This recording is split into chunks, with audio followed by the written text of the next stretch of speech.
Bonjour à toutes et à tous.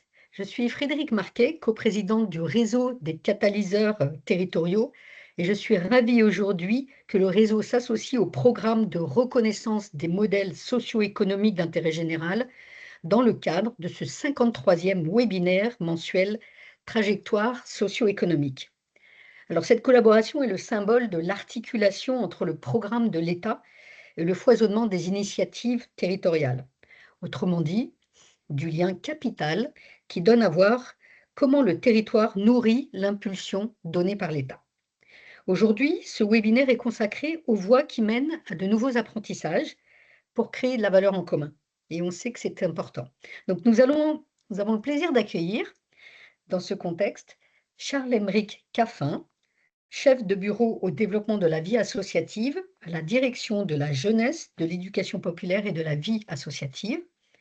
Angélique Figari, présidente et cofondatrice de la Maison de l'Apprendre, Charles-Benoît Heitzig, en tant que fondateur de la Fondation territoriale Marne-et-Bois, et Armelle de Roton, chargée de mission de l'Observatoire des partenariats.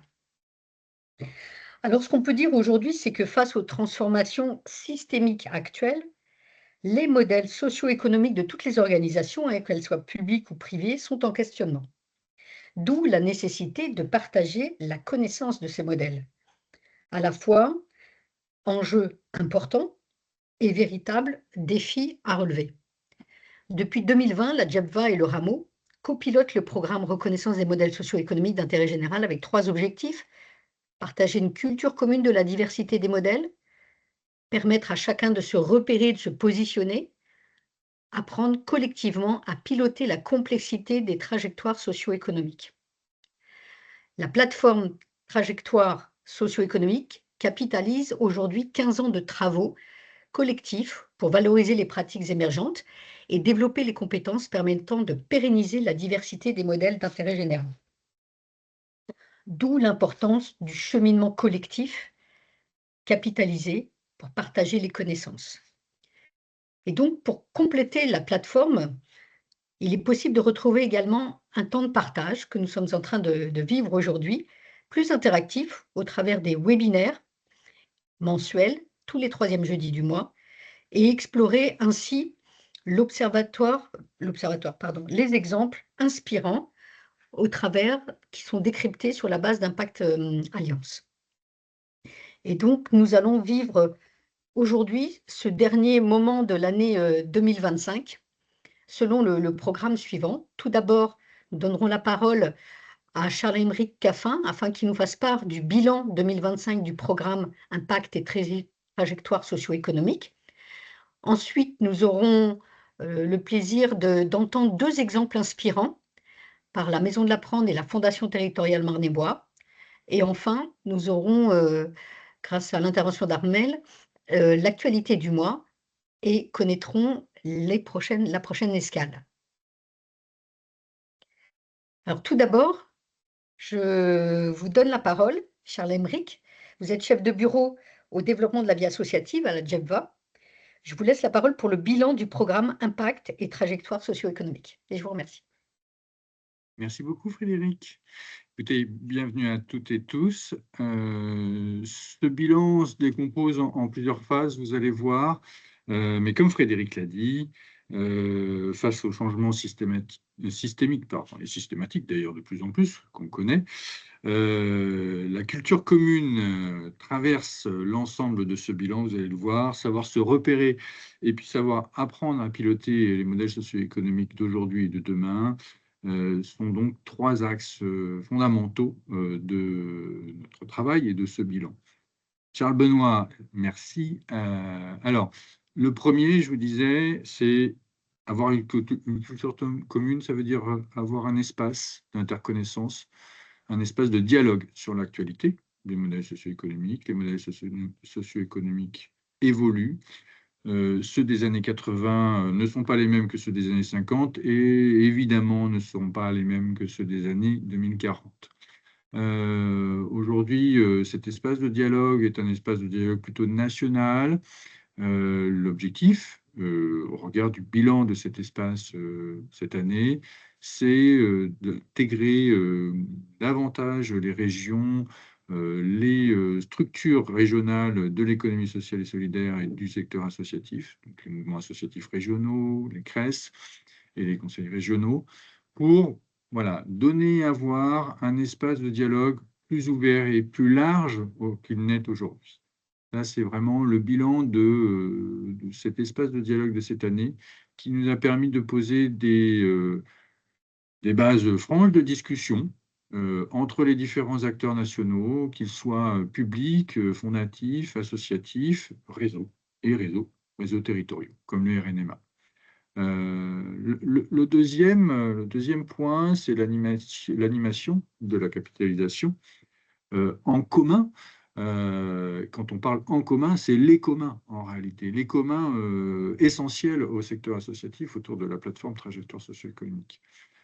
Cette plateforme qui a été lancée en 2023 au Forum national des associations et des fondations, c'est vraiment le fruit, comme le disait Frédéric, d'un cheminement collectif de plus d'une décennie. Elle est pilotée aujourd'hui par le Rameau et notre direction. Elle répond à des fondamentaux, 5 objectifs: comprendre, s'informer, se former, et agir et accompagner aussi les acteurs. Voilà. Ce qui est important, les acteurs de l'accompagnement eux-mêmes ont besoin aussi d'être accompagnés. Elle permet de se situer, de se projeter sur la diversité des modèles socio-économiques, évidemment. Il y a une multitude de formats. On a agrégé un certain nombre de formats, des vidéos, des guides, des fiches pratiques, des webinaires.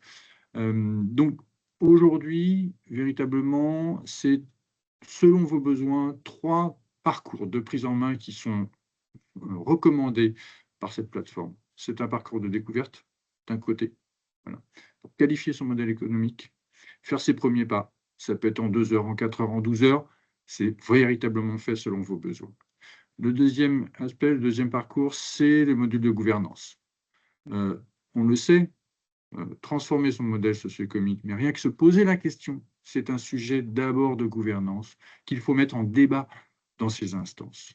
Et là, pour ça, il faut être prêt. Voilà. Ce module de gouvernance est là et fait pour ça. Enfin, le troisième, c'est un parcours méthodologique en 8 étapes qui véritablement permet d'avancer dans la reconstruction, la redéfinition de son modèle socio-économique et qui va être adapté en fonction de ses évolutions et de son propre trajectoire.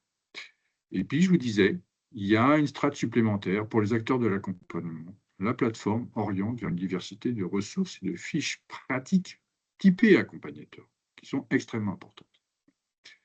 Le troisième axe, c'est le suivi d'expérimentation, parce qu'on ne peut pas avoir juste un espace d'interconnaissance, un outil qui a été construit sur cette base-là pour donner des éléments pour que l'ensemble des acteurs associatifs puissent y réfléchir, sans suivre ce qui va arriver, et en fait ce qu'il se passe sur les territoires.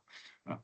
Le suivi d'expérimentation innovante, qu'on appelle multi-acteurs aujourd'hui, parce qu'on se rend compte que sur les territoires, ça bouge extrêmement vite et associe beaucoup de monde, c'est de démontrer la valeur qui est créée en commun par les alliances d'intérêt général en territoire. Voilà. Donc, le programme Réussir ensemble la territorialisation des transitions démontre véritablement l'impact et les impacts de performance, d'innovation, de confiance que ces nouvelles alliances territoriales d'intérêt général créent au premier kilomètre des besoins. La réponse des premiers kilomètres est essentielle dans ce facteur. Et on a aujourd'hui le suivi de 80 écosystèmes territoriaux qui représentent une diversité de territoires, de besoins, de maturité aussi, dans l'Hexagone, mais aussi dans les territoires ultramarins pour co-construire avec les catalyseurs territoriaux, les 350 catalyseurs territoriaux, l'ensemble des démonstrations nécessaires et le suivi de ces expérimentations. Charles Benoît, si vous voulez bien, merci. Passez. Alors, vous avez là, sur cette diapo touffue, complexe, mais vraiment la démarcation dans le temps de ce qu'on a pu faire. Le premier, c'est le parcours expérientiel, hybrider son modèle socio-économique.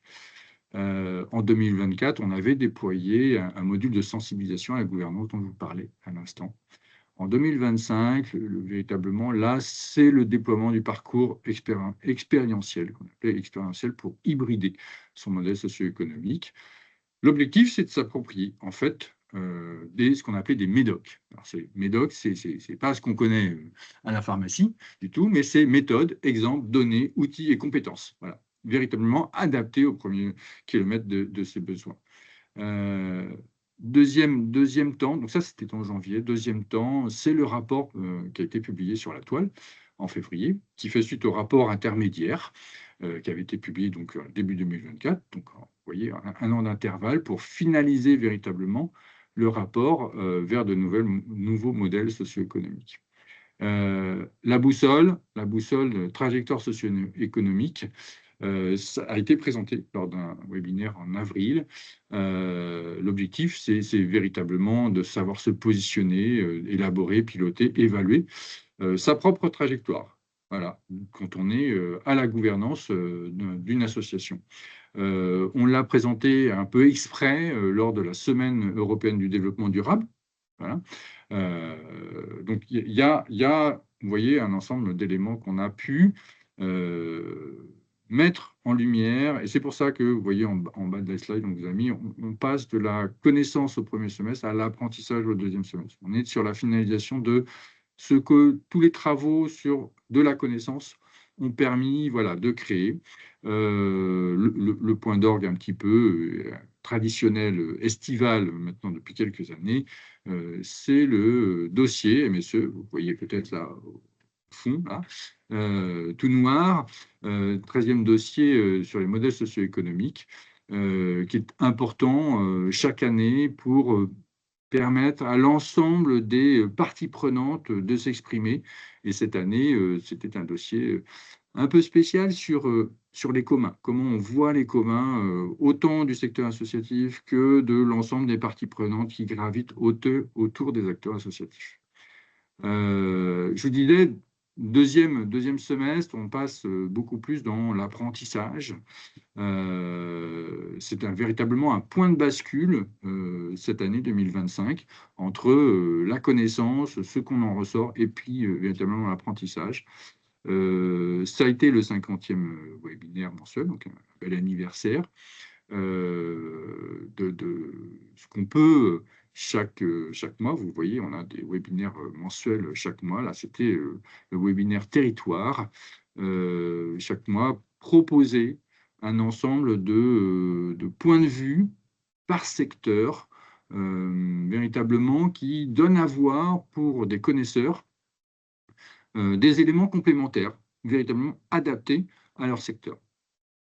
Et puis enfin, deux phases pour finir, c'est le lancement d'une nouvelle étude, parce que il faut, même si on a construit de la connaissance, il ne faut pas arrêter non plus, s'arrêter net.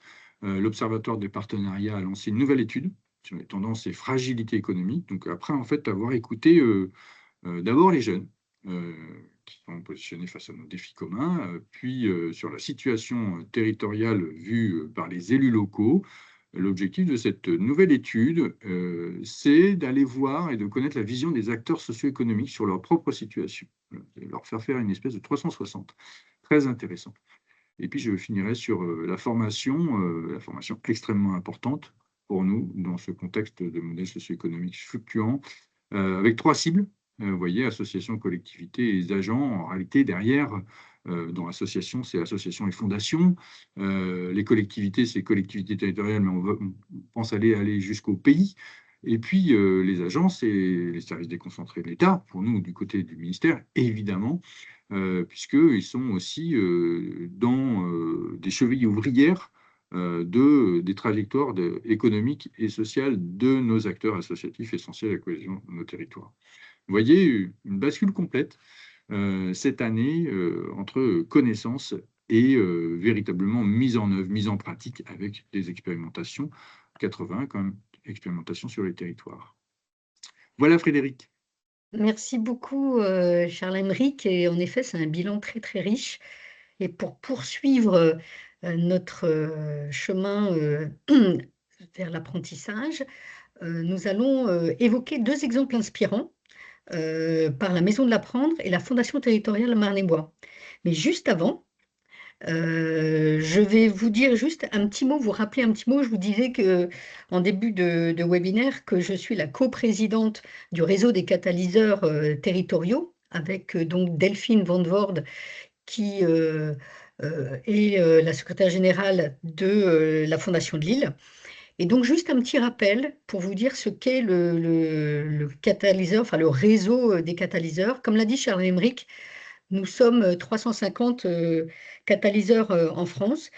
Donc ce réseau, c'est une association qui est très diversifiée par ses membres et c'est-à-dire ces catalyseurs, ils sont issus soit du monde de l'économie, des entreprises, des associations, des fondations, du monde universitaire, mais aussi des institutions. Et donc, c'est vraiment une grande diversité. Le point de convergence que ont tous ces acteurs, c'est le principe de catalyse, c'est-à-dire de co-construire et de créer des coopérations sur les territoires avec d'autres acteurs pour, euh, pour faire avancer et répondre aux besoins des territoires. Donc, ils n'ont pas le même profil, ils n'ont pas la même façon de construire leurs projets et leurs actions. En revanche, on a le même principe de catalyse. Et donc, si vous voulez en savoir plus sur ce réseau des catalyseurs, nous avons aussi un outil avec des ressources sur le site de la plateforme territoriale en action. Et nous avons une fois par an une rencontre également et des webinaires qui donnent à voir des informations justement sur ce principe de réseau. Donc voilà pour le réseau des catalyseurs. Et maintenant, je vais donner la parole donc à deux initiatives locales qui agissent au premier kilomètre des besoins. Tout d'abord, excusez-moi, Angélique Figaret, vous êtes donc présidente et cofondatrice de la Maison de l'Apprendre. Est-ce que vous pouvez nous en dire un petit peu plus sur comment apprendre à faire alliance à partir des territoires?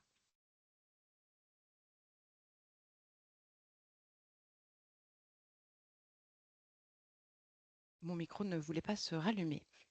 Merci pour cette invitation à venir vous rejoindre et à partager avec beaucoup d'humilité notre témoignage depuis Lyon. Donc, la Maison de l'Apprendre est une association d'intérêt général qui est née d'une initiative citoyenne collective en 2017 en région lyonnaise.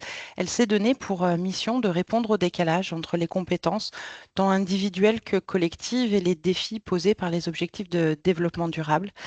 Nous sommes convaincus que l'éducation joue un rôle essentiel dans la transition vers une société plus durable, plus responsable, et les membres de notre association considèrent qu'il est indispensable de transformer les méthodes d'apprentissage. Il s'agit d'intégrer des démarches plus participatives, plus inclusives, de valoriser l'intelligence collective, d'encourager l'expérimentation et de renforcer l'autonomie des parties prenantes, des apprenants, afin de mieux faire face à la complexité finalement des enjeux actuels de notre territoire, plus largement de la société. Alors notre constat, de manière très simple, il repose sur plusieurs questions fondamentales autour de l'éducation. Que devons-nous impérativement apprendre aujourd'hui pour préparer demain, et comment imaginer des situations d'apprentissage réellement inclusives qui n'accentuent pas la marginalisation ou l'exclusion des plus vulnérables? Surtout, de s'interroger sur comment permettre à chacun de révéler et de mobiliser ses talents. Charles Benoît, si vous le voulez bien, on va mettre la slide suivante. Donc effectivement, un de nos enjeux, c'est de faire de la métropole de Lyon un territoire d'innovation éducative qui sache inspirer les politiques nationales. La France aujourd'hui est la 7e puissance économique mondiale et en même temps, elle est 26e sur 28 dans le classement des pays de l'OCDE en termes de réduction des inégalités. Ça veut dire aujourd'hui en France que statistiquement, il faut 6 générations pour sortir de la pauvreté. C'est des éléments qui nous interpellent par rapport à ces questions de trajectoire d'éducation, d'apprentissage, et on considère l'apprentissage comme un processus qui s'inscrit tout au long de la vie et dans tous les espaces que nous sommes amenés à fréquenter. Charles Benoît, si vous voulez partager la slide suivante. La famille, l'école, les activités périscolaires évidemment, les études supérieures, le monde du travail, mais aussi l'engagement associatif, la vie de quartier sont autant d'espaces pour chaque chaque individu où l'on va pouvoir apprendre et prendre part à la société. Et cette capacité à apprendre en toutes circonstances et tout au long de sa vie est vraiment reconnue comme essentielle pour permettre à chacun de s'adapter aux évolutions à venir. Vous voyez à l'écran une image de cette cartographie, en tout cas du référencement que nous avons fait de la densité et de la diversité d'acteurs sur notre territoire qui sont impliqués sur ces questions d'apprentissage, de développement des compétences, évidemment d'insertion dans la vie professionnelle. Néanmoins, le cloisonnement entre les acteurs de ces différents domaines demeure un obstacle majeur à la construction de parcours d'apprentissage réellement révélateurs de la richesse des talents de chacun. Donc on le sait, les défis sont immenses, beaucoup trop grands finalement pour pouvoir agir seul. C'est la diminution des moyens publics, la difficulté de transformation de nos institutions publiques, les fragilités du monde associatif. On n'en a jamais autant parlé qu'en ce moment, tant la réalité est prégnante et ça nous invite à nous poser la question de comment agir ensemble. Et c'est vraiment sur cet aspect-là que la Maison de l'Apprendre travaille. Donc on a une double boussole, si je peux le dire comme ça, à la fois cet objectif de développement durable numéro 4 sur la question de l'accès à une éducation de qualité tout au long de la vie, ça c'est notre quoi.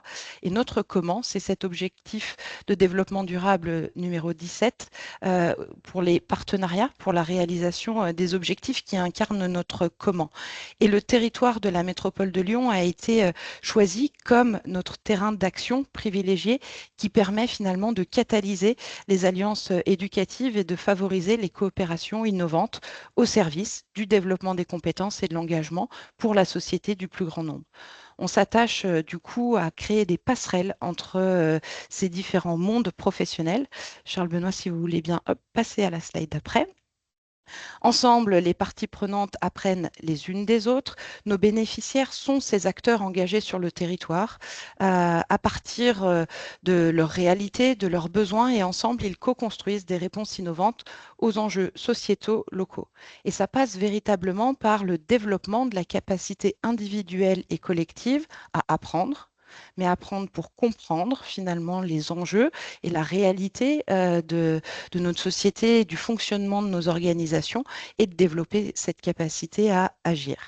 Donc notre ancrage territorial, c'est finalement la clé de la cohésion, mais aussi celle de l'innovation, de la transformation, parce que cette échelle de territoire, elle est absolument déterminante. C'est le dénominateur commun à toutes les parties prenantes, publiques, associatives, privées, économiques, le monde académique. Et ça représente finalement l'espace de l'action et l'espace de la décision, en particulier dans le cadre des politiques publiques décentralisées qui nous concernent. Et cette proximité rassemble ceux qui opèrent, ceux qui conçoivent les cadres, ceux qui innovent, ceux qui ont la capacité d'investir pour expérimenter ou encore celles et ceux qui expriment des besoins. Et ça devient finalement notre territoire une échelle de cohésion sociale où un projet éducatif de qualité peut s'ériger en socle de la société. On favorise les apprentissages et la transmission dans une dynamique continue de circulation des savoirs. On va regarder ensemble juste la slide d'après qui a vocation plutôt d'illustration. Donc en fait, on a une communauté d'acteurs qui sont engagés sur notre territoire. On va avec eux stimuler cette envie d'agir, cette envie de se rassembler autour d'un besoin de transformation, d'évolution du territoire. Et on va les inviter, en créant des cadres, à penser de nouveaux programmes, à stimuler l'innovation éducative et à penser le changement systémique. Néanmoins, entre cette communauté et notre pôle de R&D social, il y a un interstice qui est celui de la question de l'apprentissage. Sur la slide juste d'après, nous travaillons à former et accompagner les acteurs éducatifs dans leur capacité non seulement à comprendre les enjeux et les fonctionnements des parties prenantes qui les entourent, mais à développer des compétences qui vont leur permettre de devenir des acteurs de changement au service de la transformation des services et des actions publiques. Donc, une première étape, comprendre quels sont les nouveaux modèles, les nouvelles possibilités d'agir sur ces questions-là, d'identifier aussi les forces en présence, c'est-à-dire qui sont les acteurs à l'œuvre sur le territoire, quelles sont les compétences, les ressources dont dispose notre territoire et quels sont en même temps les besoins qui sont qualifiés, qui nous permettent de voir comment cette innovation, cette transformation, elle vient répondre directement à des problématiques qui sont qualifiées et qui sont ancrées sur le territoire.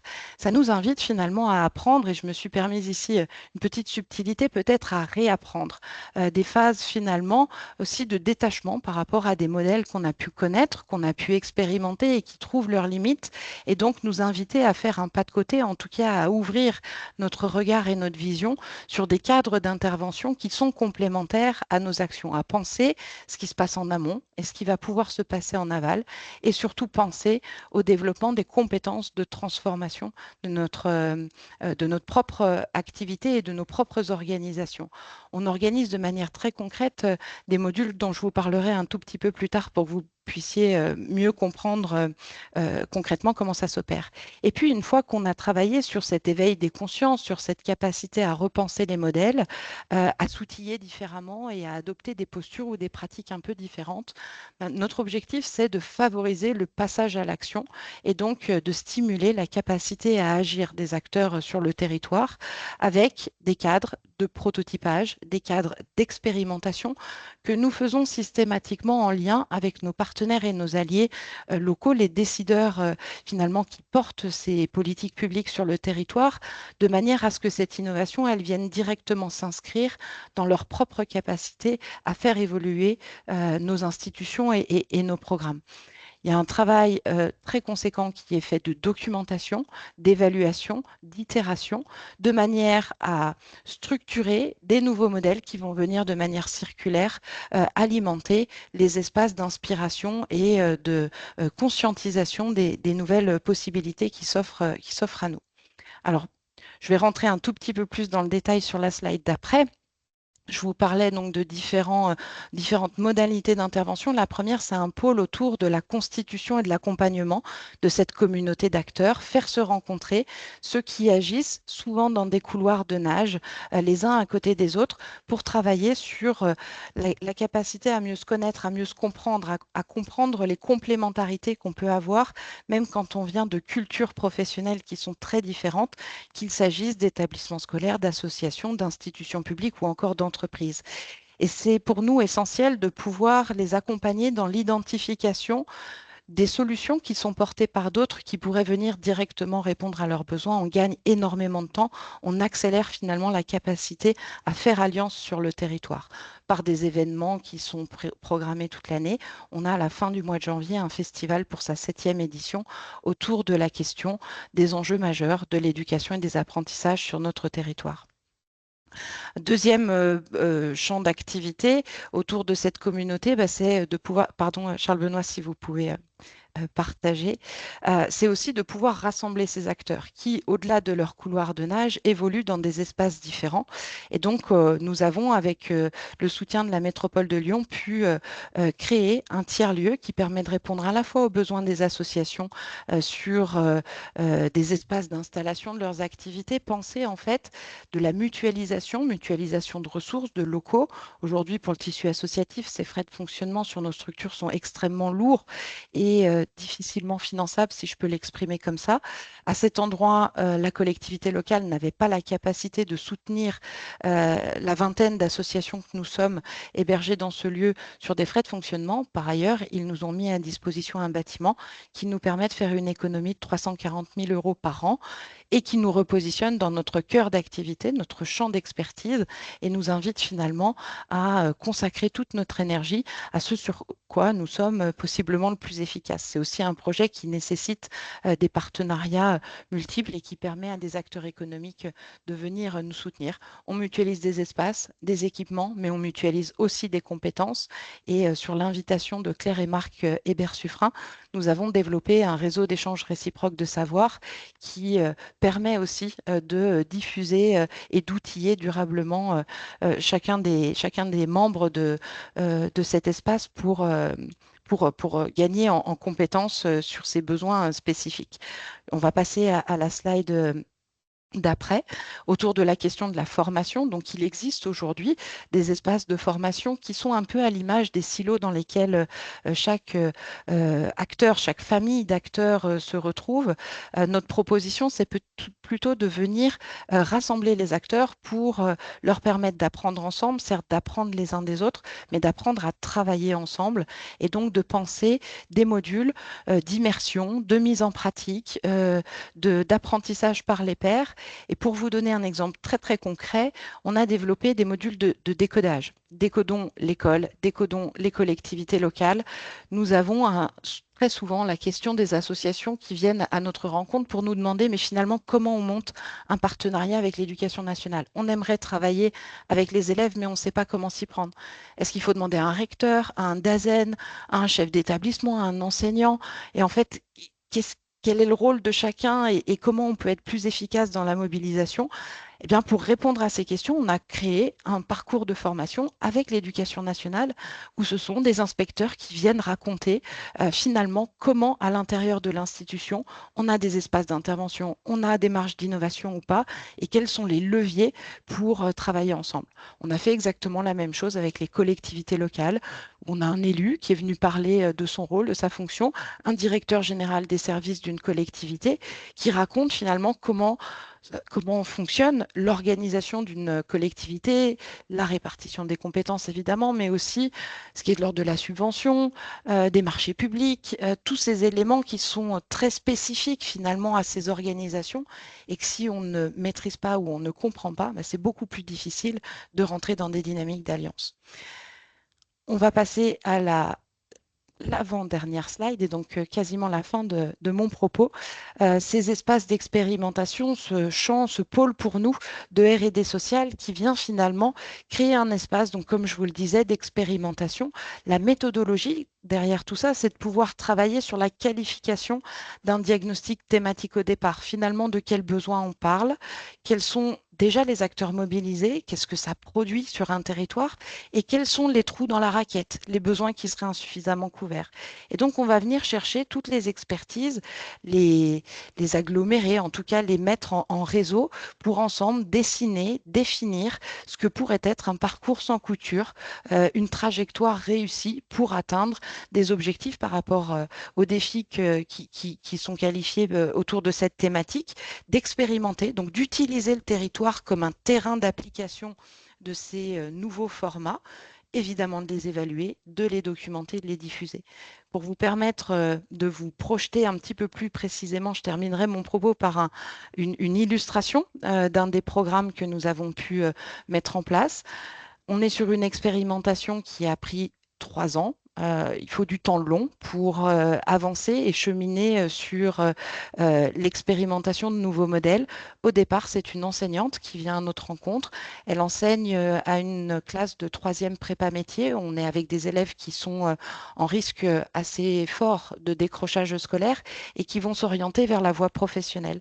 La difficulté pour ces élèves et pour cette enseignante, c'est comment est-ce qu'on travaille la découverte professionnelle, la découverte des métiers dans un établissement où finalement il y a relativement peu de liens avec le monde économique, avec les entreprises autour de l'établissement. Et donc, on a ensemble travaillé avec l'établissement évidemment, mais aussi les collectivités locales, avec les associations et évidemment les entreprises du territoire, sur la structuration d'un parcours d'accompagnement sur une année pour ces élèves autour de différentes modalités pédagogiques et d'interaction entre les élèves et ces acteurs sur le territoire. On l'a expérimenté dans une classe, on l'a modélisé. Évidemment, c'est un projet qui était suivi par la direction académique des services de l'éducation nationale. Et fort des résultats que le projet a présentés sur la première année, on a expérimenté en 2e année son essaimage sur 8 établissements à l'échelle de l'académie pour voir comment les spécificités des territoires pouvaient impacter cette modélisation, cette expérimentation, les itérations à apporter et tout l'outillage pédagogique à penser. À la fin de la 3e année d'expérimentation, le rectorat et l'académie ont validé la pertinence de cette nouvelle approche et ont décidé de pouvoir la généraliser à toutes les classes de 3e prépa métier de l'académie sur 6 départements différents. Voilà un petit peu les mécaniques finalement de construction de l'expérimentation et de l'innovation avec les opérateurs en présence et les décideurs locaux qui ont cette capacité à faire changer d'échelle l'expérimentation. Merci beaucoup, Angélique. C'est passionnant et ça semble tellement pertinent qu'il n'y a rien à redire. Et donc, en termes de deuxième exemple inspirant, je vais donner maintenant la parole à Charles-Benoît Heitzig, que l'on ne présente plus, n'est-ce pas? Mais qui est aujourd'hui, on connaît votre engagement, Charles-Benoît, pour l'intérêt général, et aujourd'hui, on vous accueille dans le cadre de la création de la Fondation territoriale Marne-et-Bois, qui est sous égide de la Fondation de Lille.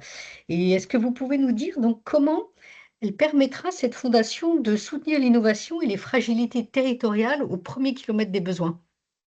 Merci, beaucoup Frédéric et effectivement, c'est pour moi une grande joie d'être un peu dans une posture différente puisque, lors de ces, webinaires, on a plutôt l'habitude de m'entendre, sur, ma fonction de chercheur, de recherche empirique sur, les questions de co-construction du bien commun et là, c'est un choix, personnel que nous avons fait, avec, mes enfants, de traduire très concrètement, notre, engagement, au service de notre territoire en utilisant, justement, toute, cette connaissance, partagée et comme le disait, très, justement, Charles-Émeric Caffin, comment passer, de la connaissance à l'apprentissage réciproque. Alors peut-être de rappeler l'origine, la source, qui, a amené, à la construction de cette, fondation territoriale, Marne-et-Bois. D'abord de rappeler, comme l'a, évoqué, tout à l'heure Charles-Émeric Caffin, que, en 2024 a été lancé dans le cadre du fonds, ODD 17, le programme Réussir ensemble la territorialisation des transitions. Il fait suite à un programme qui était entre 2019 et 2024, chef de projet innovation territoriale. Comment est-ce qu'on peut valoriser cette capacité des territoires à inventer, des solutions, qui nous concernent tous? Parce que si elles s'inventent sur un territoire, elles peuvent ensuite, impacter, l'ensemble de nos dynamiques, non pas dans un copier-coller qu'il suffirait de reproduire, mais plutôt dans une inspiration en fonction de la diversité de nos territoires et de la capacité de chacun d'eux à inventer une solution qui lui est propre. Et donc l'année dernière a été, lancé, ce programme Réussir ensemble, la territorialisation des transitions auprès de 80 écosystèmes territoriaux, pour engager un dialogue de gouvernance en disant: «Mais finalement, comment peut-on, aujourd'hui partir de ce premier kilomètre des besoins, des ressources, des envies d'engagement, de croiser les dynamiques des collectivités territoriales, des associations, des entreprises d'un territoire pour pouvoir justement, eh bien répondre plus efficacement, plus rapidement et surtout avec une adhésion de tous, dans les, transitions». Et au cours, de ce, travail avec les 80 dialogues territoriaux, eh bien, a été, analysé, le niveau de fragilité des territoires et leur capacité culturelle à coopérer. Le profil de celui que nous appelons le pivot territorial, celui qui va prendre le leadership, pour pouvoir, finalement, appeler les autres acteurs à construire des solutions, collectives. Et puis, bien évidemment, la compétence mobilisée par les équipes, de, ces, acteurs pivots.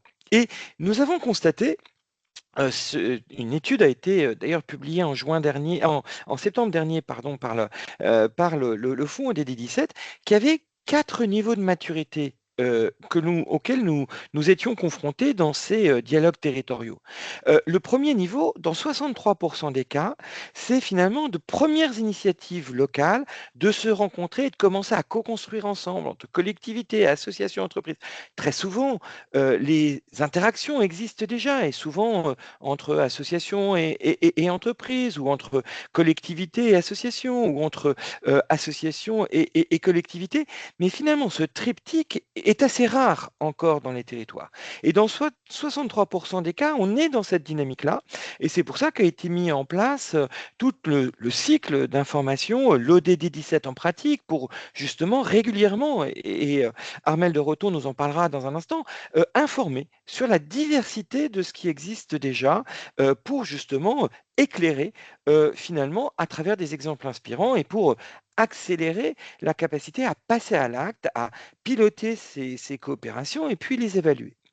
Puis on a vu que dans 25% des cas, nous étions dans des territoires qui avaient commencé à une succession d'innovations, d'expérimentations qui avaient été faites, une, puis deux, puis trois, puis quatre, et que s'étaient développées finalement au sein de ces territoires des compétences transversales qui incarnent parfaitement ce que nous portons à travers cette plateforme trajectoire socio-économique depuis 2020, c'est-à-dire finalement la capacité à inventer de nouvelles compétences qui vont permettre justement de pouvoir piloter ces trajectoires socio-économiques. Et on voit bien, Cher-Aymeric en a parlé tout à l'heure, Cher-Aymeric Lafay en a parlé tout à l'heure, des différents formats d'appropriation, mais aussi, et peut-être l'originalité, de valoriser des compétences qui existent déjà, que l'on n'a pas nécessairement conscientisées. Et d'ailleurs, si on est passé des modules parcours découverte ou parcours de gouvernance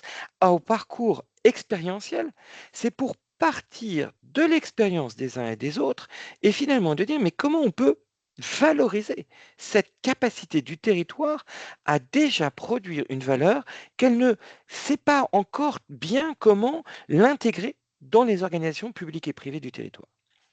Et cette phase-là, elle est stratégique. Dans 25% des cas, il ne s'agit plus d'avoir une succession d'expérimentations, mais de prendre conscience de la valeur des compétences déjà existantes dans le territoire pour passer à une nouvelle étape, c'est-à-dire comment on l'inscrit durablement dans un territoire. Et l'inscrire durablement dans un territoire, c'est l'incarner dans une organisation.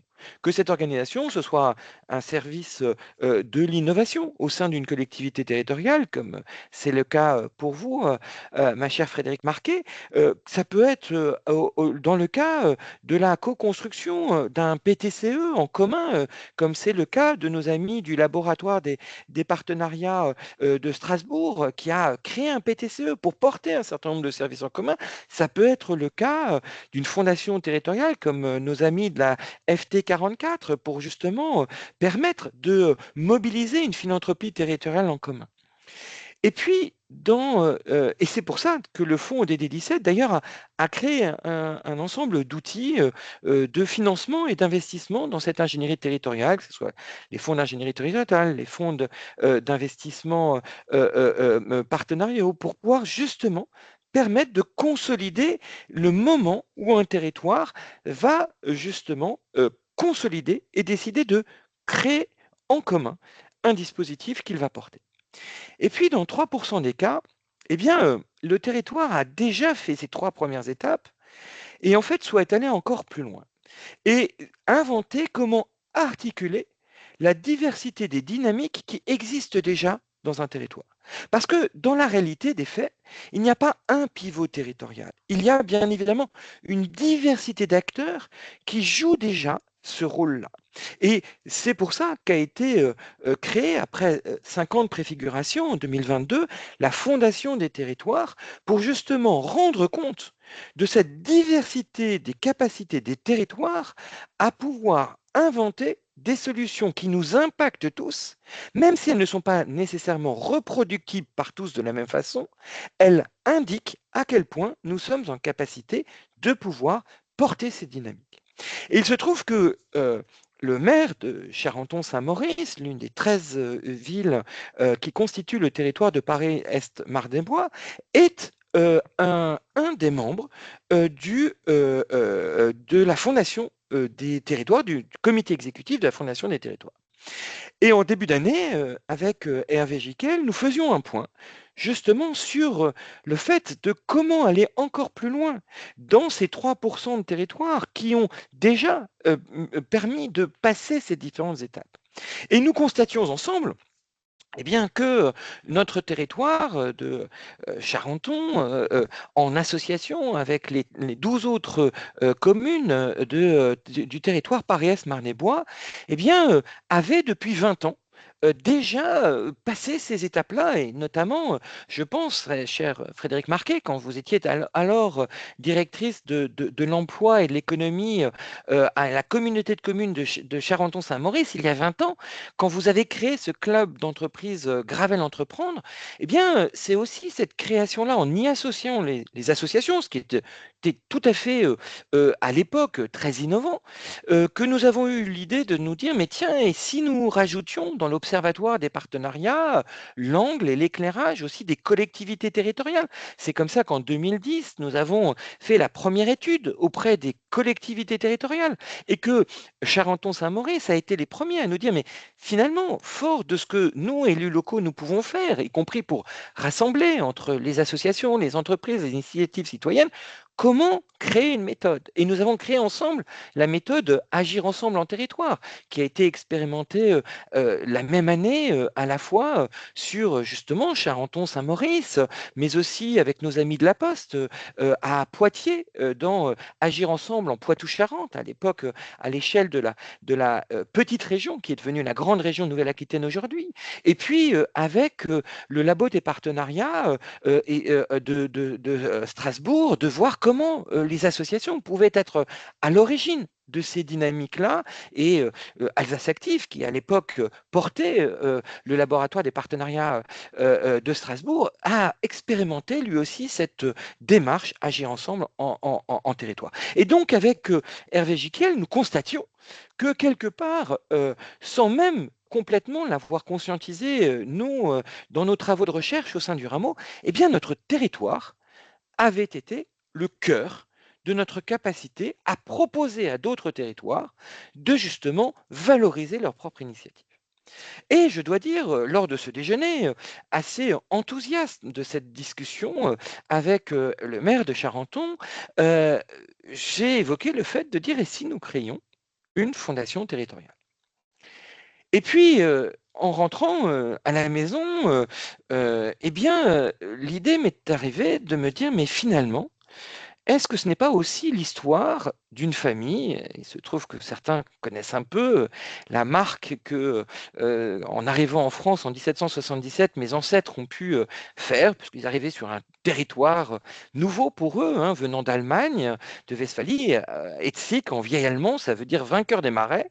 Et en arrivant en France, puisque les Marais, à l'époque, avaient un peu repris leurs droits et que, quelque part, ils ne permettaient plus, nos territoires historiques ne nous permettaient plus de vivre à toute la famille, eh bien, en tant qu'entrepreneurs, mes ancêtres sont arrivés en 1777 en France pour aller vers de la famille que nous avions à la cour de France et de pouvoir finalement regarder ce que nous pouvions faire.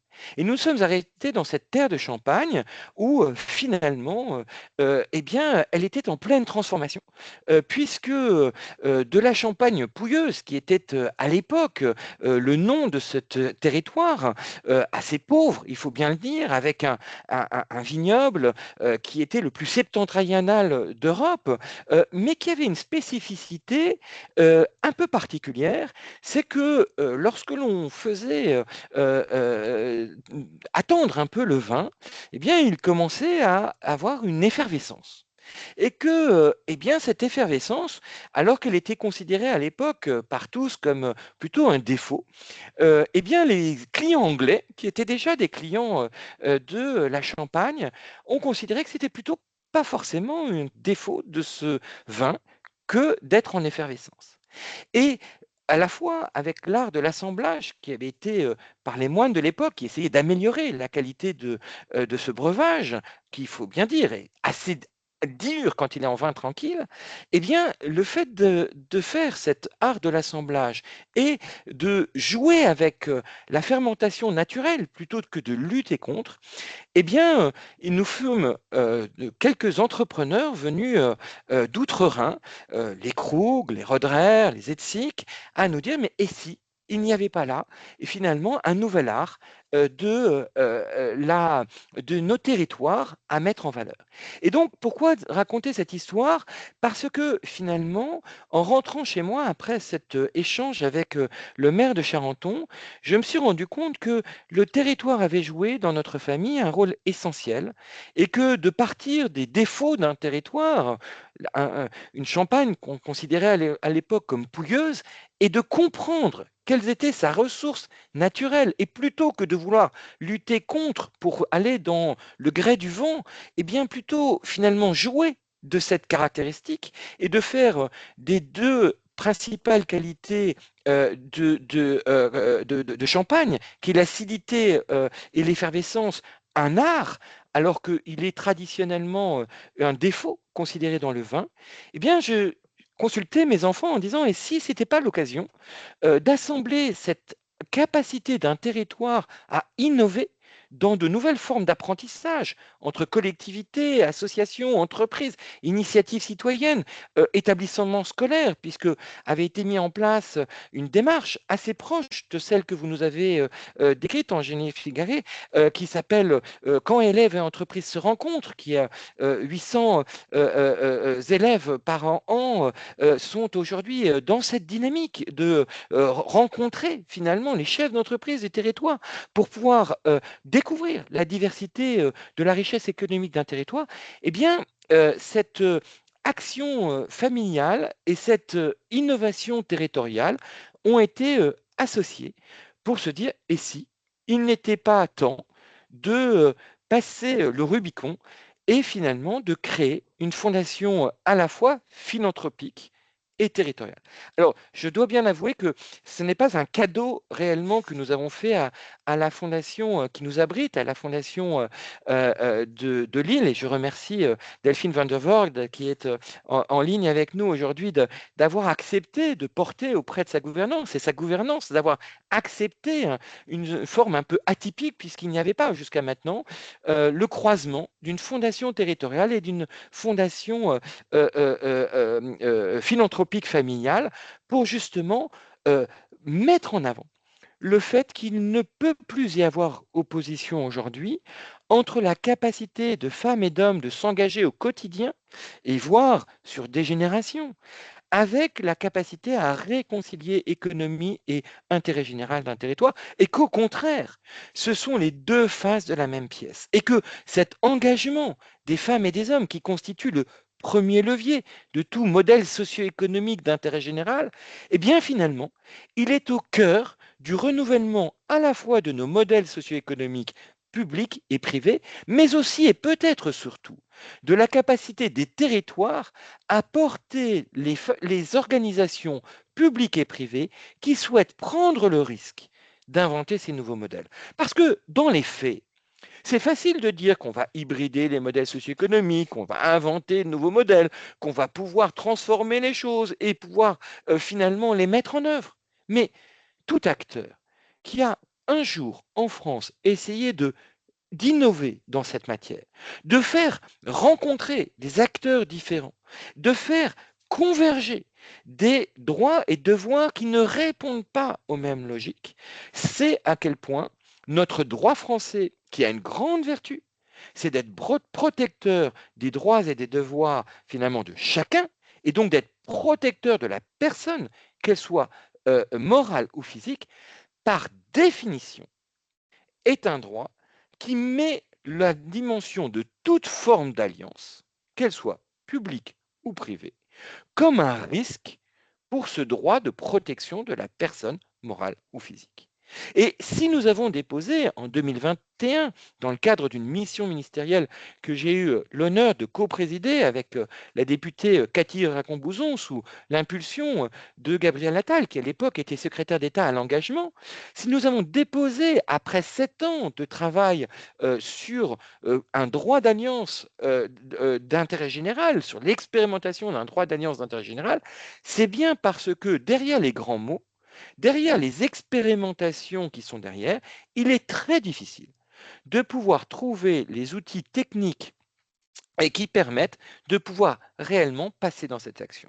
Et que quelque part, si 63% de nos territoires français n'en sont qu'à ces premières étapes, c'est aussi peut-être parce qu'il n'est pas si facile à la fois culturellement et juridiquement de passer à l'action de ces nouvelles alliances dont tout le monde parle aujourd'hui, mais dont la réalité de terrain fait en sorte qu'elles restent encore un vrai combat pour pouvoir être durables, pérennes et servir finalement les enjeux au premier kilomètre des territoires.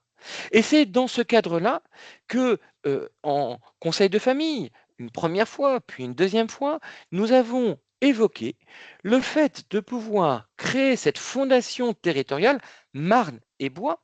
Alors, vous voyez bien et vous comprenez à travers le récit que je viens d'en faire qu'il y avait un petit jeu de mots dans cette fondation territoriale, parce que à la fois, elle est à l'échelle de 13 territoires, 13 communes qui constituent le territoire administratif de Paris-Est, Marne-et-Bois, qui correspond à une réalité de terrain, puisque nous habitons avec mon épouse et jusqu'à très récemment, mais nos enfants sur Saint-Maurice, que nous avons fait nos premières expérimentations sur Charenton, que nous travaillons, mon épouse et moi-même, sur Vincennes, il y avait une vraie légitimité que ce territoire soit le lieu d'incarnation de notre ancrage et engagement, mais aussi, et vous l'aurez compris, la Marne nous ramène jusqu'à mes racines familiales en Champagne. Et puis le bois, eh bien, ce n'est pas simplement parce que 50% de ces 13 communes sont en bordure d'un bois et que 50 autres sont en bordure de la Marne, mais le bois nous faisait aussi penser à nous, dans notre historique familial, au bois du cep de vigne, sans lequel il n'est absolument pas possible de produire l'un des vins les plus exceptionnels. Mais c'est aussi nous rappeler que ce même cep de vigne, lorsque nous le plantons chez nos amis bourguignons, juste à côté de chez nous en Champagne, ou nos amis alsaciens, juste à côté, eh bien, ça a beau être une proximité géographique, ça produit 3 vins différents. Et donc, cette fondation territoriale Marne-et-Bois avait pour vocation, et a plus que jamais pour vocation, de pouvoir construire avec les acteurs locaux ce qui va répondre aux priorités au premier kilomètre des besoins.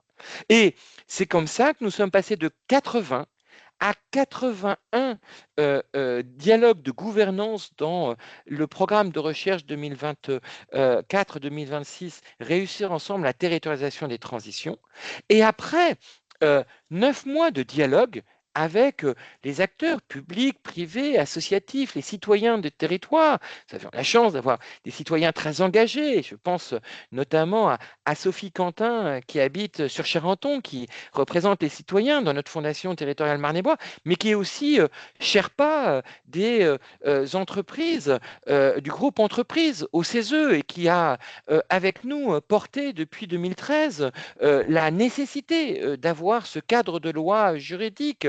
Je pense bien évidemment à l'historique de ce territoire de par les entreprises et notamment l'ancien président du club Vivre et Entreprendre, Étienne de Vancé, qui est aussi membre du comité exécutif. Et hier soir, pas plus tard qu'hier soir, nous avions à l'invitation de la nouvelle présidente du club le dîner annuel de ce club. Et on voit à quel point la dynamique est riche.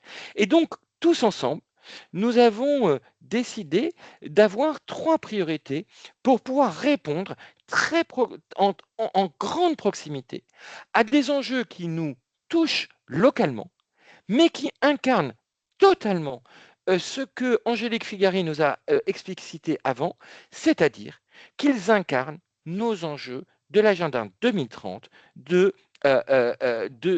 développement durable, des objectifs de développement durable. Le premier d'entre eux est aussi l'éducation. Et ce qui a été très intéressant en termes de cheminement depuis près de 20 ans maintenant sur cette réflexion de l'éducation sur le territoire d'abord de Charenton-Saint-Maurice, puis de Paris-Est-Marne-et-Bois, et aujourd'hui qui est en train d'associer à travers une impulsion du rectorat les 3 territoires du Grand Paris qui constitue le département du Val-de-Marne, de pouvoir voir comment articuler les échelons territoriaux. Qu'est-ce que doit et peut faire la commune? Qu'est-ce que doit et peut faire le PCI?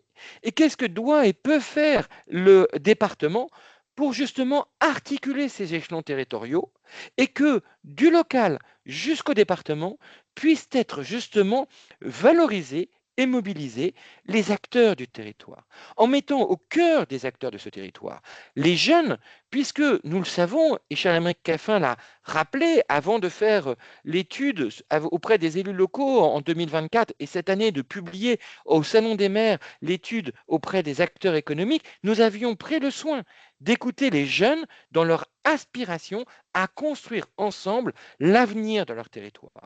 Et dans le cadre du programme Jeunes et Territoires 2050, comme on invente les modèles de 2050, eh bien évidemment, il est essentiel de co-construire avec les jeunes et non pas pour les jeunes les dynamiques qui les concernent. Et ce qui est très remarquable dans ce territoire de Paris-Est Marne-et-Bois, aujourd'hui élargi dans le cadre d'un programme qui a d'abord été quand élèves et entreprises se rencontrent au niveau de la commune, qui continue encore aujourd'hui, qui a ensuite évolué vers un programme qui s'appelle VitaWin, qui a été co-construit au niveau des 13 communes, en prenant soin, non pas d'avoir un programme commun, mais un espace de dialogue commun. Parce que la façon dont les 13 communes construisent ce lien entre les établissements scolaires et les entreprises ne sont pas les mêmes d'une commune à l'autre. Il ne s'agissait pas d'avoir finalement une boîte à outils universelle qu'on allait utiliser, mais au contraire, de dire pourquoi est-ce que la commune de Charenton ne fait pas la même chose que la commune de Vincennes ou celle de Nogent, mais parce que finalement, les acteurs ne sont pas les mêmes. Et donc, en ayant un cap et un cadre commun à travers un programme comme VitaWin, eh bien, ça pouvait non pas uniformiser, mais au contraire valoriser les 13 communes dans leur capacité à réinventer localement ce qui correspondait le mieux aux aspirations des jeunes et puis bien évidemment aux réalités des établissements scolaires et du tissu économique dans chacun des territoires. Les TPE, PME présentes, les sièges où les sites des grandes entreprises présentes sur ces territoires ne sont pas les mêmes. Donc, ça ne peut pas être le même programme. Ça doit être bien l'agilité du territoire qui va définir comment le construire ensemble. Et le fait que le territoire Paris-Marne-et-Bois ait eu l'intelligence de dire ça ne se limite pas à notre échelon, mais on va travailler avec le rectorat qui était très impliqué dans ce programme pour justement réfléchir comment ce que nous avons réussi à faire au niveau de notre territoire va pouvoir aussi se faire à un échelon encore plus important, qui est celui des départements du Val-de-Marne. Et là, on peut retrouver et mettre en corrélation ce que d'autres départements ont su faire. On peut penser notamment à ce qui s'est fait dans l'Aude, dans la co-construction des politiques publiques avec la jeunesse, comme ça a été fait, et la construction ensuite d'une alliance pour l'éducation audoise, pour la jeunesse audoise. On peut penser à tout le travail remarquable qui a été fait dans l'Allier pour pouvoir porter durant 25 ans un événement annuel qui faisait rencontrer les élus locaux et les acteurs de l'éducation pour partager ensemble sur les pratiques innovantes. Cette question de la place des départements n'est pas la même que celle de l'EPCI et n'est pas la même que celle de la commune. La capacité à faire rayonner cette même réalité est indispensable. Le deuxième levier, et vous comprenez, et je partage ce que disait Angélique Figari, à quel point ce point de l'éducation était au cœur de nos préoccupations, et peut-être le fait que nous soyons fondateurs avec mes enfants et que cette fondation territoriale se fasse dans le cadre aussi d'une réflexion sur la transmission de cet intérêt général d'une génération à l'autre, nous a fait mettre cette exemplarité de notre territoire sur justement une éducation qui est co-construite en tenant compte de la place de chacun, y compris de la place de chacun des territoires, eh bien, nous a semblé vraiment le premier axe important. Mais le deuxième axe important, et je le soulignais à travers l'exemple, par exemple, du club Vivre et Entreprendre dans le Val-de-Marne, qui a impulsé depuis plusieurs années un événement régulier sur l'engagement territorial des entreprises, sur ce que certains appellent la responsabilité territoriale de l'entreprise, que nous préférons traduire par engagement territorial, puisque c'est bien la volonté des entreprises. Comment les TPE, les PME sont déjà actives. On voit et on valorise souvent le rôle des grandes entreprises et des ETI, et c'est essentiel. Et c'est essentiel. On valorise aussi les entreprises à maillage territorial. On peut penser à nos amis, et je salue la fondation GRDF autour de cette table virtuelle pour l'engagement que à la fois la fondation, mais aussi l'entreprise peut avoir au niveau de la proximité des territoires. On peut penser aux autres entreprises à maillage territorial comme RTE ou comme La Poste, qui ont été des très grands acteurs de cette capacité à construire ensemble des solutions. Mais plus rarement sont valorisés le rôle et l'action déterminante pour un territoire de nos TPE et de nos petites PME. Or, dans la réalité de la vie économique d'un territoire, elle constitue 80% de cette réalité économique. Et donc, comment on rend compte aussi de cette valeur? Nous venons tout juste de fêter tous ensemble une nouvelle victoire pour nous tous, qui est celle de la générosité que les Français et les Françaises ont encore su faire preuve cette année à l'occasion du Téléthon. Et on sait que le Téléthon, c'est d'abord et avant tout pour guérir des maladies neuromusculaires, mais aussi parce que ce sont les plus complexes des maladies rares. Nous en bénéficions tous, puisque ça a eu des impacts très concrets sur la recherche en domaine des AVC, en domaine du diabète, en domaine du cancer. Et donc, quand la boulangère ou quand le charcutier va mettre finalement à disposition de tous sa contribution pour que chacun qui va acheter sa baguette ou son plat d'entrée puisse contribuer en mettant sa pièce dans le corner qui va être à cette occasion-là mis à disposition, eh bien c'est ça qui a permis encore cette année d'avoir 83 millions. Ce n'est pas simplement d'avoir une télévision, c'est cette présence territoriale dans plus de 10 000 communes qui permet d'avoir cette solidarité qui montre comment la fragilité devient une source de solidarité de tous et de tous. Et souvent, on oublie que 13 000 TPE et PME sont contributrices à ce Téléthon aussi. Ça n'est qu'un des très nombreux exemples que l'on peut citer sur l'engagement d'une TPE-PME. Et j'en parlais encore récemment avec la présidente de la FM Téléthon, Laurence Sienerman, qui disait, mais quand une entreprise de BTP va nous déplacer des éléments pour qu'on puisse justement faire nos stands, lorsque ces entreprises de commerce de proximité vont ouvrir pour faire savoir à ceux qui ne l'auraient pas entendu que c'est le marathon du Téléthon, et bien quelque part, ils contribuent au développement et à la solidarité de leur territoire, mais aussi à notre capacité à toutes et à tous de pouvoir trouver des solutions en commun. Et ces clubs, ces 8 clubs territoriaux que constitue Paris-Est-Marne-et-Bois, alors depuis hier soir, 7, puisque Champigny vient de rejoindre dans un partenariat d'alliance justement le club Vivre et Entreprendre dans le Val-de-Marne, ce qui élargit encore le scope et de passer de 5 à 6 villes de ce club. Mais lorsque ces 7 clubs territoriaux finalement réinventent la forme très concrète de l'engagement territorial de l'entreprise, que ce soit à travers un mécénat collectif ou que ce soit à travers une responsabilité sociétale extrêmement incarnée dans le territoire, eh bien, nous sommes dans l'innovation qui réconcilie économie et intérêt général. Et je ne pourrais pas finir ce point sans citer l'expérimentation qui s'amorce aujourd'hui à travers un certain nombre d'initiatives d'entreprises sur l'écologie industrielle et territoriale. On a la chance sur notre territoire d'avoir parmi les chercheurs les plus plus anciens, depuis 25 ans, qui travaillent sur les questions de qualité de l'air, qui bien avant que ce ne soit finalement à la mode et que ça devienne même un élément constitutif des obligations de chacune de nos collectivités, eh bien, a été parmi les premiers à travailler sur cette réflexion sur comment ce commun qu'est l'air peut justement être préservé par nous tous. C'est une entreprise qui a été la première à nous signifier il y a 25 et 30 ans qu'il était important effectivement de prendre en compte cette dynamique-là, puisque cette entreprise était créée par un chimiste qui avait pris conscience de l'importance non seulement de faire de la recherche, qui est indispensable, mais d'allier cette recherche à une capacité à trouver des solutions extrêmement opérationnelles qui pouvaient être déployées en proximité, d'où ce lien qui va de la recherche à l'acteur économique capable de pouvoir déployer des solutions sur son territoire.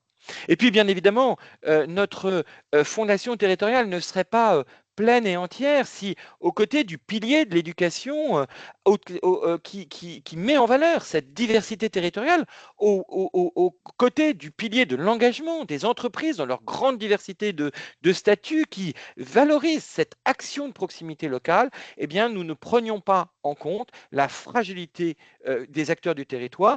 Et je voudrais juste donner une anecdote qui nous a aussi incité, mes enfants et moi-même, à nous dire que finalement, ce territoire à l'échelle de Paris-Marne-et-Bois était sans doute la bonne dynamique.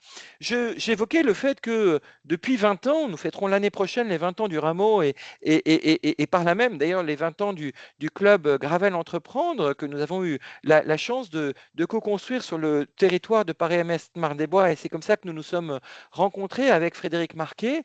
Eh bien, nous avions eu la chance en 2020, au moment où nous lancions le fonds ODD17, l'une des premières des décisions qui a été prise dans le cadre de la feuille de route ministérielle d'accélération des alliances entre associations et entreprises et collectivités territoriales, nous nous sommes rencontrés avec l'élu local président de la commission économie de Paris-Marne-et-Bois. Il se trouve que c'était au moment de la Covid et c'était au moment où les marchés, vous vous souvenez sans doute de ce temps pas si lointain, où nous étions obligés d'avoir 2 mètres d'écart et que pour rentrer au marché, eh bien, tout cela était bien contrôlé et les élus locaux ayant été sur le terrain à ce moment-là. Et nous nous apercevons avec les locales qui me disent « Mais tiens, cher Benoît, tu vas être intéressé, nous lançons un fonds de soutien pour les entreprises en difficulté dans le cadre de la Covid ». Et immédiatement, nous est venue, bien évidemment, la nécessité de contribuer à travers le fonds ODD17 en disant, depuis 2010, depuis le lancement d'Agir ensemble en territoire, les entreprises ont contribué à cette réflexion sur l'éducation, sur la façon d'aider les jeunes à s'approprier finalement ces dimensions économiques. Eh bien, il est nécessaire, il est indispensable qu'en retour, quand ces acteurs économiques sont eux-mêmes en fragilité, nous ne fassions pas la sourde oreille comme s'ils n'avaient pas eux-mêmes été contributeurs à la capacité de construction d'un territoire. Parce que oui, nous sommes tous fragiles, personnes et organisations, et il y a toujours un moment où eh bien, nous avons pu contribuer, mais nous avons besoin aussi d'être soutenus. Et pour nous, c'était une évidence de pouvoir rappeler que c'est cette fragilité de chacun d'entre nous, individuelle et collective, qui fait en sorte que si nous nous engageons, c'est aussi parce que nous savons que la solidarité dans une nation comme la nôtre fait en sorte que le jour où nous serons en fragilité, eh bien, il y en aura d'autres pour nous tendre la main et pour pouvoir nous aider dans cette fragilité. Et c'était une fierté pour le fonds ODD17 d'être aux côtés de la collectivité de Charenton dans le fonds de soutien aux entreprises qu'ils avaient fait en 2020. Et il était donc normal, 5 ans plus tard, au moment de créer cette fondation territoriale, que se remémore ce moment où il est important de rappeler à toutes et à tous que c'est parce que nous sommes fragiles que nous pouvons construire un avenir en commun.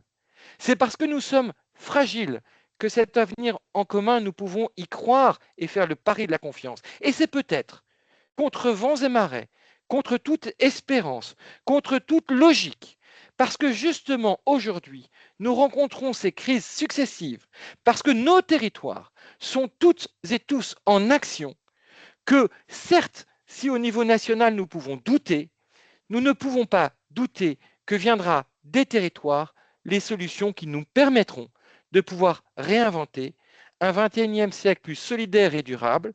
Et oui, à travers la création de la Fondation territoriale Marne-et-Bois, Suzanne, William et moi-même voulions, aux côtés des acteurs locaux qui nous ont fait confiance, rappeler que nous croyons sincèrement que nous serons en capacité non seulement d'atteindre les objectifs de développement durable, mais peut-être même, si nous nous y mettons tous ensemble, de pouvoir réussir ce challenge. Et j'en finirai en disant, au moment où la démocratie et l'intérêt général n'ont jamais été autant en danger, c'est peut-être parce que nous sommes fragiles que nous devons nous atteler à ce à quoi nous tenons le plus, parce que oui, la différence entre la faiblesse et la fragilité, c'est que la faiblesse est un défaut, la fragilité met en lumière ce auquel nous tenons. Et je rappelle que dans une démocratie, elle ne se détermine pas par le haut, elle se détermine par la capacité des hommes et des femmes de pouvoir élire les acteurs de terrain qui correspondent au socle commun de la démocratie auquel nous croyons. L'élection de 2026 sera l'élection déterminante de notre capacité de la France à être à la hauteur des enjeux de notre histoire et de notre culture. Bien plus que 2027, les élections de 2026 nous permettront d'être certains que nous pourrons atteindre les agendas 2030 des objectifs de développement durable et peut-être même aller au-delà des fragilités auxquelles nous nous sommes engagés à faire. En tous les cas, la responsabilité nous semble être de pouvoir réinventer à partir des territoires notre capacité à faire ensemble ce qui nous semblait impossible de faire seul. Nous avons la chance, à travers le rameau, d'avoir pu constater depuis 20 ans que toutes les expérimentations que nous avons pu révéler et voir ont toujours créé un impact de performance, d'innovation et de confiance au-delà même de toutes les attentes. Nous sommes convaincus, Suzanne, William et moi, et les 7 membres du comité exécutif de la Fondation territoriale Marne-et-Bois, que c'est à cette échelle que nous pourrons démontrer aux Françaises et aux Français, et bien au-delà, que oui, nous saurons être au rendez-vous, que oui, il est possible de réussir la transformation qui est devant nous, et que oui, c'est parce que nous sommes fragiles que nous allons réussir ce challenge. Merci à tous. Merci beaucoup, Charles Benoît. Bon, ben, à moi maintenant, hein. C'est après ces belles paroles et qui sont vraiment capitales, je voulais, en conclusion de ces 2 exemples inspirants et du bilan qui nous a été transmis par Charles-Aymeric Caffin, vous donner simplement, et avant de donner la parole à Armelle, de vous faire part, je voudrais vous faire part justement d'un vade-mecum que le réseau des catalyseurs a diffusé, publié au moment du Salon des maires en novembre dernier, parce que en fait, on peut, pour travailler ensemble, pour passer du savoir à l'apprendre, il faut aussi des outils, il faut des éléments sur lesquels on peut s'appuyer. Et donc, vous dire que ce Vademecum est dorénavant disponible. Il s'adresse donc aux élus, aux décideurs économiques, du monde de l'entreprise et des associations, et il s'adresse à ces 3 typologies d'acteurs pour leur confirmer qu'en effet, les coopérations, elles existent bel et bien, qu'on les observe depuis 10 ans. On sait qu'elles créent de la valeur sur les territoires, on en voit les résultats sur le terrain, on constate qu'elles sont singulières, comme on l'a dit tout au long de ce webinaire, selon les besoins, les acteurs, les lieux. Mais en fait, elles sont quand même encore trop souvent invisibles ou invisibilisées. Et donc, cet ouvrage qui se veut pédagogique à l'attention des 3 typologies d'acteurs que je viens de citer, tend une perche justement à ces décideurs pour qu'ils se saisissent de la réalité de ces coopérations, pour qu'ils dialoguent à leur tour entre eux, pour favoriser l'interaction et l'articulation à la fois individuelle et collective à partir de leur coopération, qui est des coopérations qu'ils mènent ou qu'ils ont sur leur territoire. Et ces coopérations, en fait, elles sont, de l'ordre des 3 ingénieries qui existent aussi dans leur forme et que, retrace ce vade-mecum. Et en fait, on sait qu'il y a 3 ingénieries qui sont mises en œuvre, hein, dans cette approche de coopération et donc de compréhension sur le comment on peut travailler et apprendre ensemble. L'ingénierie publique, l'ingénierie de management de projet d'innovation et l'ingénierie de catalyse. Et qu'en fait, il ne s'agit pas simplement d'analyser chacun, dans sa sphère d'action, enfin, ce qu'on fait et ce qu'on ne fait pas. Il y a un moment donné aussi où il faut, voir comment on peut articuler toutes les sphères d'action et donc les 3 ingénieries, parce que c'est elles qui vont, nourrir les différentes impulsions. Et donc c'est l'objet de ce vade-mecum. Que l'articulation n'est pas spontanée, on le sait, on le voit aussi tous les jours et qu'il faut, apprendre à la faire et que c'est l'objet donc de ce support, voilà, qui est, dorénavant, disponible et que vous pouvez trouver donc sur notre plateforme de l'innovation territoriale en action.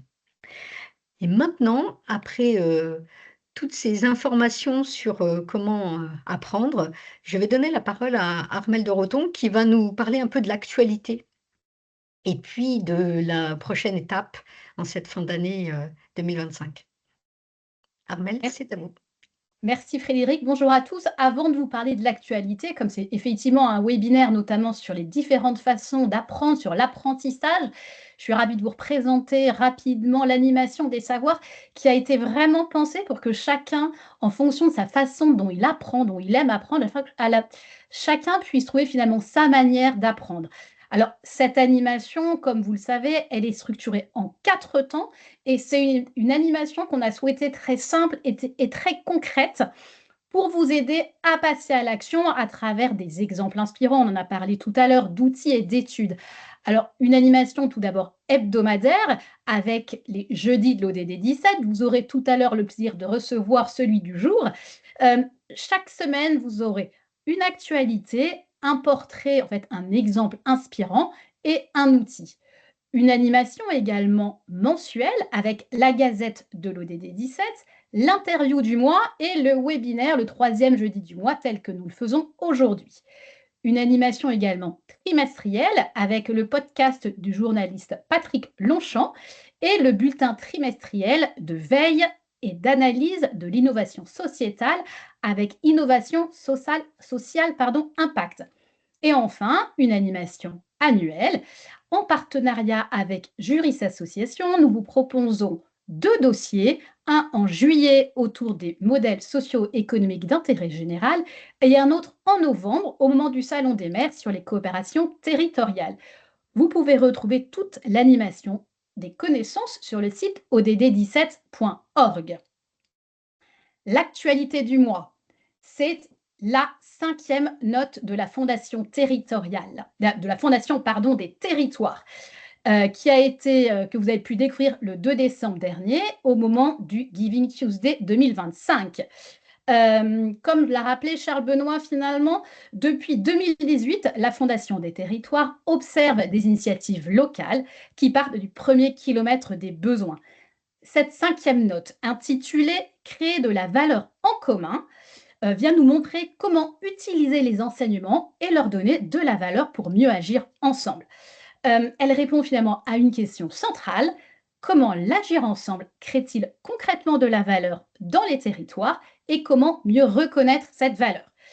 Elle rappelle l'existence d'un socle commun de connaissances et de savoir-faire, un ensemble de 7 leviers stratégiques proposés qui est issu de la méthode du programme 2024-2026 Réussir ensemble la territorialisation des transitions, avec notamment la méthode Agir ensemble un territoire, mais également le maillage territorial avec les 350 catalyseurs territoriaux dont nous avons la vice-présidente aujourd'hui avec nous.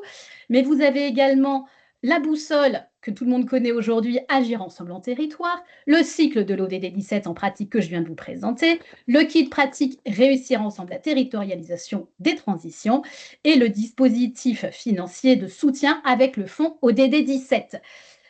Mais cette note vous présente également 4 leviers de valorisation des démarches pour faire valoir la valeur des territoires, capitaliser les pratiques évaluer les impacts au premier kilomètre et modéliser une démarche de déploiement cohérente avec l'ampleur des défis. Finalement, cette note n'est pas un document théorique, mais vraiment c'est un outil de lecture et de valorisation des pratiques déjà à l'œuvre dans les territoires au service du bien commun et des transitions. L'actualité du mois, c'est également, merci, la session d'embarquement le jeudi 5 décembre dernier. Cette session d'embarquement, c'est donc une session qui vous permet de reprendre en main ou de prendre en main la base Impact Alliance. Nous avions eu la joie et la chance d'avoir Bernard Saincy avec nous, qui nous a vraiment réexpliqué l'importance de la veille et d'avoir des exemples inspirants pour vous aider, pour nous aider à agir au premier kilomètre des besoins. L'actualité du mois, ça a été également la Gazette du mois que vous avez pu découvrir la semaine dernière, jeudi 11 décembre, qui a offert une lecture finalement très structurée d'une année 2025 marquée par l'incertitude et qui est revenue sur les principaux enseignements de ces 3 derniers mois et proposé des repères pour mieux préparer les trajectoires 2026. L'interview du mois, donc Bernard Saincy, 2 fois ce mois-ci, qui nous a donc effectivement parlé de Innovation Sociale Conseil et du bulletin trimestriel de veille et d'innovation sociétale que vous allez découvrir dès aujourd'hui, dans le jeudi, c'est la publication du mois. Le dossier principal de ce bulletin porte sur la création de la valeur en commun. Mais ce mois-ci, je voulais également vous parler de la base Impact Alliance. Les 3 portraits du mois des jeudis ont porté sur cette base Impact. Finalement, on souhaite vraiment que cette base, que vous la preniez en main, que vous la redécouvriez et qu'elle soit vraiment votre GPS, qu'elle vous permette d'agir au plus près de vos besoins. Cette base, cet outil de pilotage, il comprend 4 volets très concrets pour vous aider à passer à l'action. Une information hebdomadaire. Vous avez l'ensemble des jeudis de l'ODD 17 qui sont disponibles. Vous avez plus de 1000 exemples inspirants. On a parlé tout à l'heure vraiment de l'importance de voir ce qui existe déjà. N'hésitez pas à aller voir, redécouvrir ces 1000 exemples inspirants. Vous avez également accès au réseau des 350 catalyseurs territoriaux et le bulletin de veille, donc la veille trimestrielle avec le bulletin d'innovation sociétale. Donc vraiment une base Impact qui vous permet d'agir. N'hésitez pas à aller redécouvrir donc le dernier webinaire d'embarquement. À partir de janvier prochain, vous aurez une session d'embarquement chaque trimestre pour redécouvrir ce GPS du Faire Alliance. Prochaine escale. La prochaine escale, nous vous donnons rendez-vous en janvier pour découvrir l'ensemble du programme 2026. Dès les premiers jeudis du mois de janvier, vous découvrirez tout le programme. Pas d'inquiétude. En tout cas, en attendant, moi, je voulais remercier infiniment Frédéric Marquet pour l'animation de ce webinaire, donc coprésidente du réseau des catalyseurs territoriaux. Un grand merci à Charles-Émeric Caffin pour le bilan 2025. Merci à nos 2 témoins, Angélique Figari et Charles-Benoît Exsic. Merci à tous de nous avoir suivis. Frédéric, je vous laisse le mot de la fin peut-être? Oui, la même chose que vous, Armelle, hein, je voulais vraiment remercier chaleureusement tous nos intervenants. Et en cette fin d'année festive, vous proposez un petit clin d'œil au vignoble de Champagne en vous proposant de mettre de côté l'acidité du monde ambiant, mais en revanche de rester effervescent. Voilà, ce sera mon mot de la fin. Magnifique. Merci Très belle Frédéric. fête à toutes et Très tous. belle fête à toutes et à tous.